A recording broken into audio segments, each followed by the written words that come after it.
Well, welcome to It's an Inside Job BiteSize Fridays, your weekly dose of resilience, optimism, and well-being to get you ready for the weekend.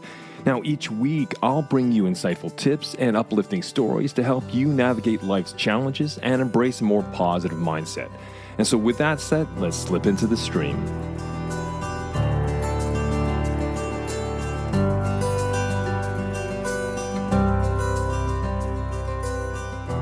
This week, we're rewinding back to Season 5, Episode 17, where I had a brilliant conversation about how to align personal well-being with career success with Elaine Bloom. In this episode, you'll hear a candid conversation about the real struggles behind overthinking, negative self-talk, and the emotional roller coasters we all face. We'll unpack how to address these challenges, transform our mindset, and build the resilience needed to thrive both in our careers and our personal lives. The 3 benefits from this episode, well, the first is mastering emotional intelligence. You're going to gain insights into how emotions act as chemical messengers from our physiology to our psychology, and you'll learn practical steps to manage them effectively. Second, setting and maintaining boundaries. You're going to understand the psychological challenges of setting boundaries and discover strategies to establish and uphold them without getting lost in the overthinking trap. And third, well, that's developing self-awareness and resilience. You're going to learn how to harness self-awareness to recognize when you're off track, and then how to recalibrate your mindset to navigate life's inevitable storms. So with that said, let's slip into this week's Bite-Size Friday. It's a space between words, between music, between action. Just make it all stop. But people, I don't mean to generalize, but kind of getting off the carousel. What happens if you do? What happens if you don't? You're damned if you do, you're damned if you don't.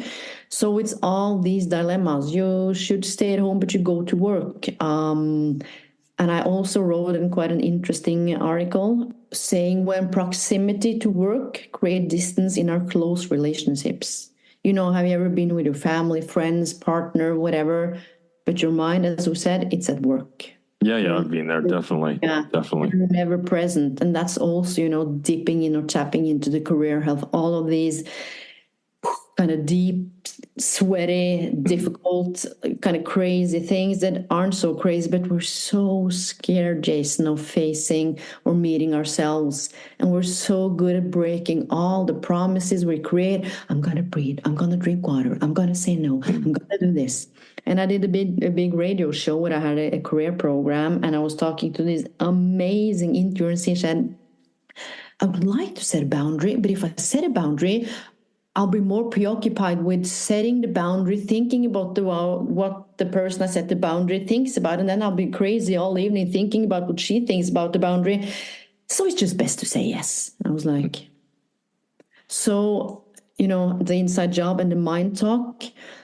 How I would like to ask you, Jason, how have you tamed, or have you ever tapped into or just felt like your mind was untamed at times, just kind of running wild? And how have you kind of got back or tamed it or kind of built your career resilience? Because obviously there's been no straight line for you either, talking about vulnerability. No straight line, no.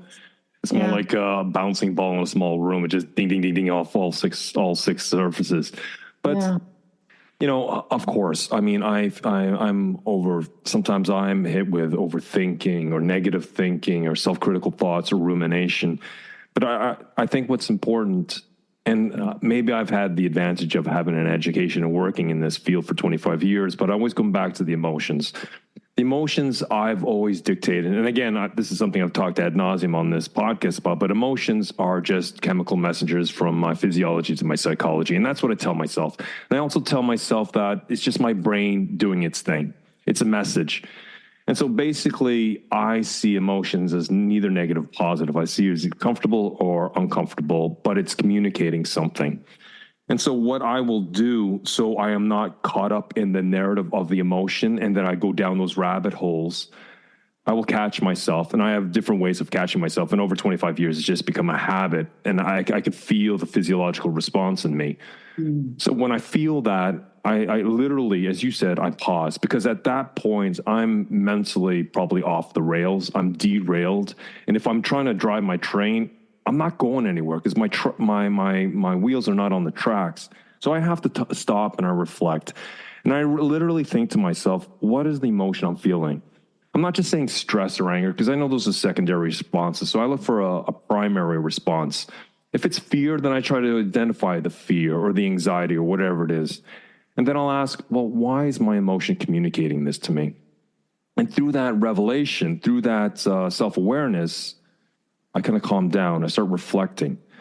And I realize these are just physiological responses, and they're the filters in which I see the world. But once I address it, things start calming down. Maybe I'll go for a walk or I'll go for a run to burn out the cortisol and the adrenaline, to clear those hormones so they're not polluting my thinking. Mm. And I think from there, I find a sense of stability. But then I start asking myself questions based on what are the facts? What do I control? What am I certain about? Where can I invest my effort and my actions? Yes, I'm worried. I focus on the outcome. I mean, that gives me direction, orientation. But I need to figure out the efforts I can put in now. Because if I get lost in the outcome, when I'm going to get my new job, when I'm going to get the new client, then I'm going down the rabbit hole, because outcomes can be influenced by so many variables. And a lot of those variables we can't even see coming. That can be knocked off kilter. Right? So but the thing I can control is always the effort. It's always the mind talk. It's always addressing my emotions. Mm. And it's sometimes admitting that my brain will lie to me. Sometimes the emotions I'm feeling is based on misinformation, right? And if I can assess that, and I look at if it's misinformation, then I'm thinking, okay, there's no point in making a decision based on faulty data. Go out and collect. And that's why I ask those other questions. Now, it doesn't doesn't put me into a positive mindset, because I might be in a shitty situation. Yep. But what it does, it puts me into a constructive, pragmatic mindset, and allows me to grind to get through what I got to get through, right? I have to go through the storm, even though I don't want to go through the storm. Yes, and I think this is speaking kind of to your point of the Dante's Inferno as well. Sometimes you kind of got to go through the crazy havoc parts.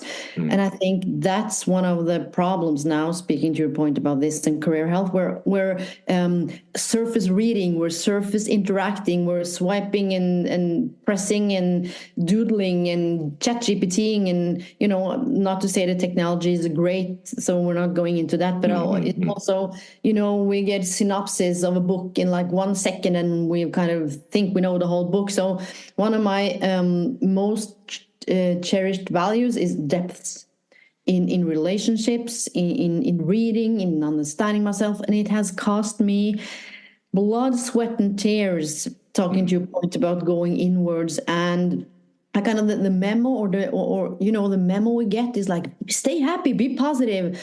I never want my son to just be happy. I want my son to understand his feelings in his body, feel his feelings, sit with his feelings. I'll sit with him, and it will pass.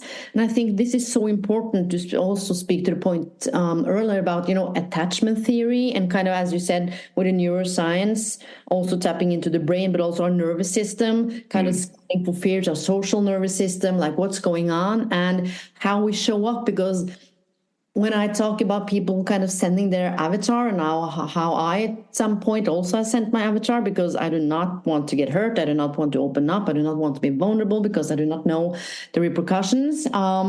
We have these primary and secondary feelings, right, from the emotional research. Like most of us, we are meeting up, showing up with our kind of secondary emotions. So our primary emotion is, Jason, I talk to you and I feel fear. Okay, you're my boss and you're going to ask me if I've done my job, and I feel fear because I have an imposter syndrome. I don't think I'm enough and I'm getting tired. So you come in and you say, and I go like, quit nagging. I'm doing, I meet you with anger.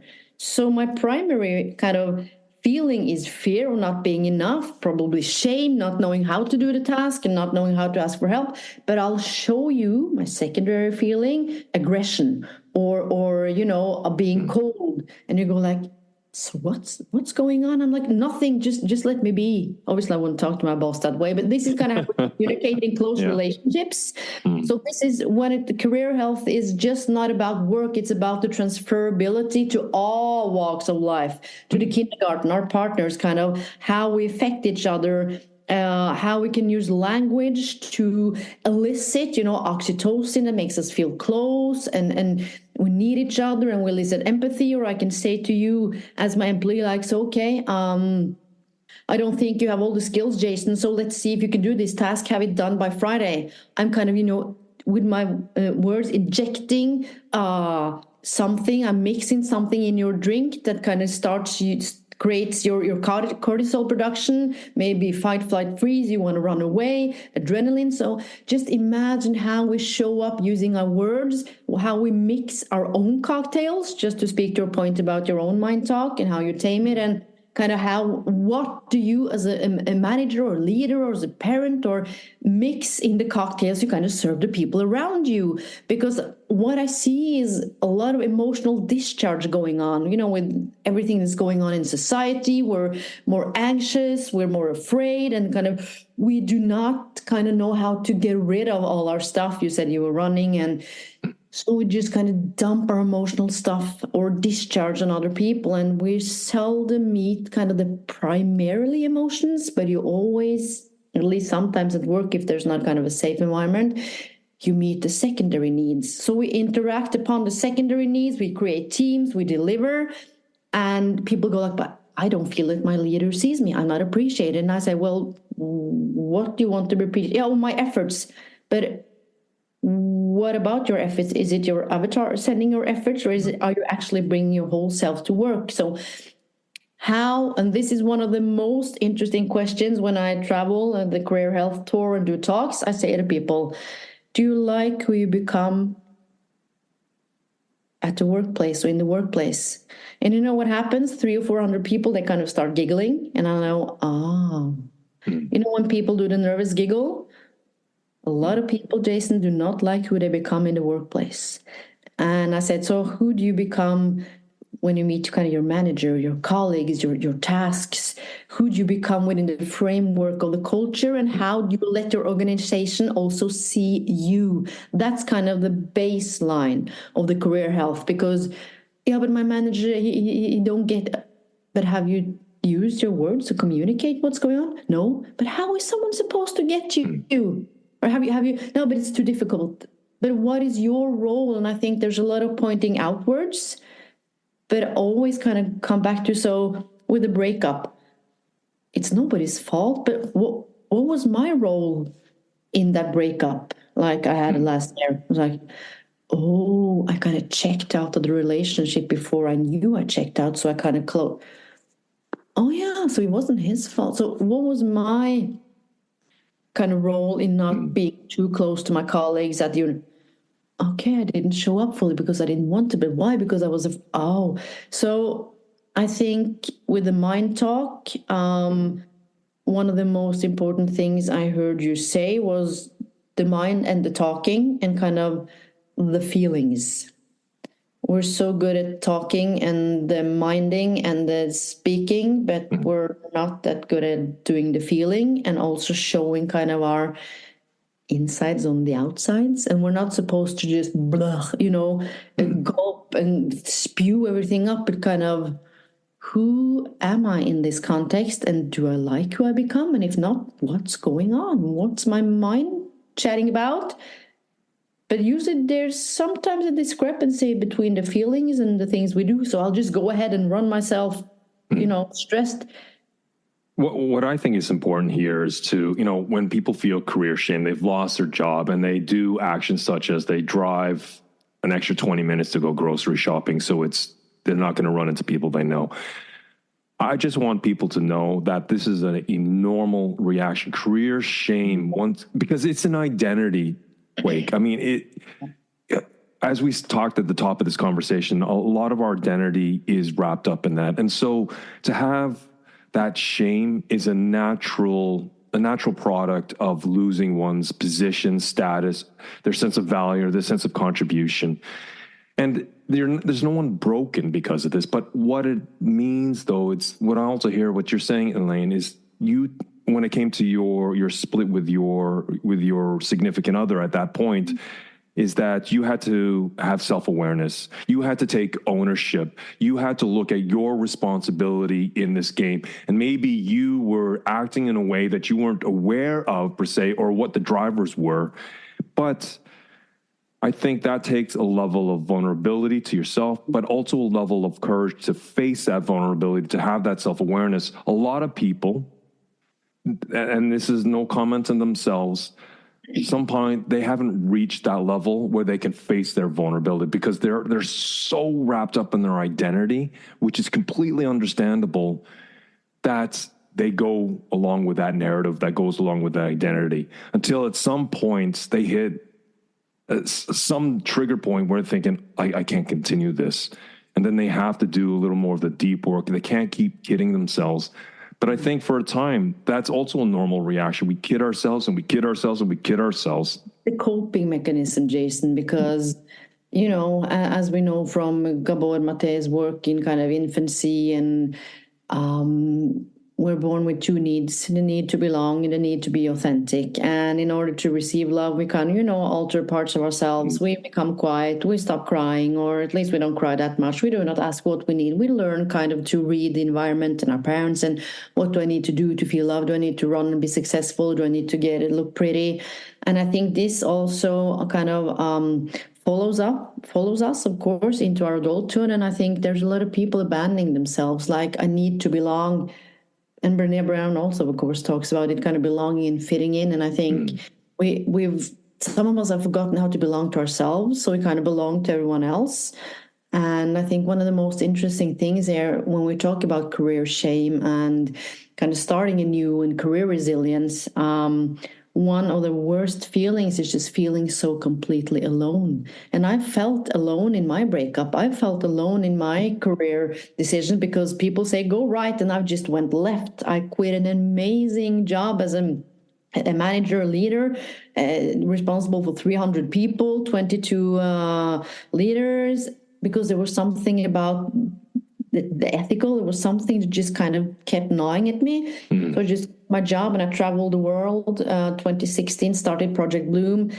I've been working like in slums in the Dominican Republic. I've been to South Africa, Brazil. I've been working in places where, like, career, as a definition of career, doesn't exist. People just kind of murder people to get money because they need to eat. That's not it. It's just what you do. And I think this is interesting, the feeling of being alone, and how many of us, to speak to myself as well, with the breakup, or we're more connected than ever, Jason, but we're never felt more alone. We come home, we lock ourselves into our houses, our kind of bird cages, and we, wink to our neighbor and we do some activities, but we're like, shit. What do I do? Why am I frustrated? Does anyone else feel this going through a breakup? Is there heartbreaking? Am I enough? Should I change jobs? Am I too old? Why can't I just fit in? If you want more, why not go back and listen to the original full conversation with my guest? You will find the link in the episode in the show notes. So make sure you hit that subscribe button. And I'll be back next week with my long-form conversational episodes on Monday and the latest BiteSize episode on Friday. And have yourself a relaxing and rejuvenating weekend.